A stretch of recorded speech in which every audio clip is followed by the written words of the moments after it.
Philadelphia is known as the city of brotherly love, but recent headlines have cast a negative shadow over the city. When authorities raided the clinic of abortionist Kermit Gosnell last February, they were shocked. The grand jury went to the scene wearing hazmat suits. It was filthy. According to the 261-page grand jury report, fetuses were stuffed inside a refrigerator. Gosnell and other clinic workers face 8 counts of murder. Authorities say Gosnell reportedly killed scores more, but destroyed the records. Case after case, Dr. Gosnell and his assistants induced labor, forced the live birth of viable babies in the 6th, 7th, and 8th month of pregnancy, and then killed those babies. One of Gosnell's patients died after being over-medicated. People who live near his clinic are outraged. I think that he should go to hell. I think he needs to go, for killing my babies, he needs to go to hell. For killing the way that he did, after they was already full term, he needs to go to hell. Tom Corbett is the state's new governor. The grand jury's report was released on his first full day in office. He has taken tough action against those who let this happen. In some cases, I've accepted resignations. Others have been dismissed outright. Some are suspended while we investigate further, and we're not done. Late-term abortions are illegal in Pennsylvania. The DA says Gosnell tried to get around the law by starting the abortions at a Delaware clinic, then completing them in Philadelphia.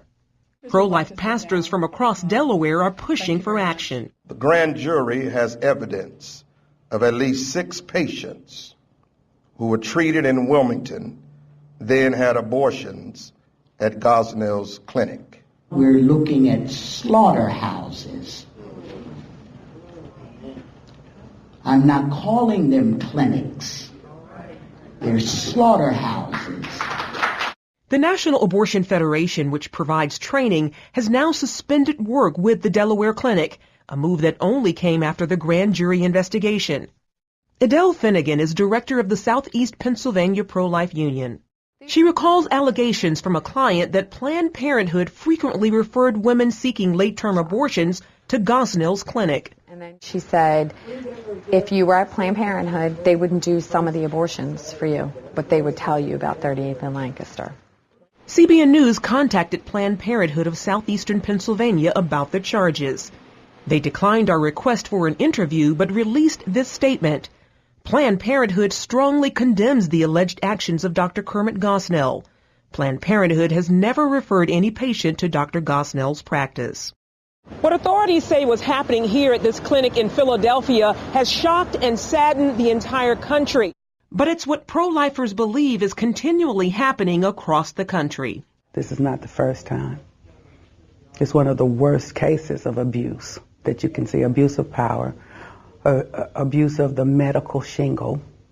The district attorney described what happened in that clinic and the things the DA was saying. And I looked at my husband and I said, this is what we've been saying for years. Officials say state regulators had not inspected Gosnell's clinic in nearly 20 years and ignored 46 lawsuits filed against the clinic.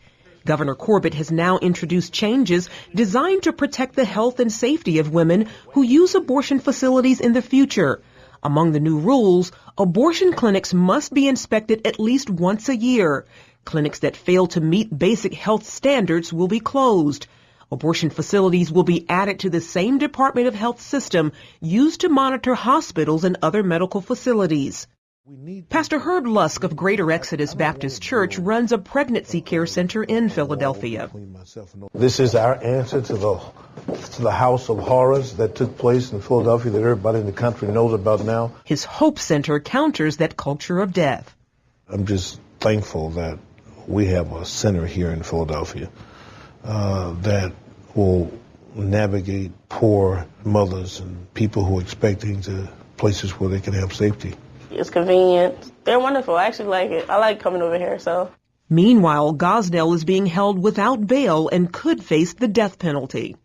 It's not enough to prosecute the wrongdoing. We have to change the culture. That starts here. It starts now. All encouraging signs to pro-lifers in Philadelphia and across the country, but they admit the battle is far from over. the abortion industry is a very powerful economic machine. It's about money. The only thing that can stop that is people who are willing to do whatever they can in order to stand up for those children who are unborn, who can't speak for themselves. Charlene Israel, CBN News.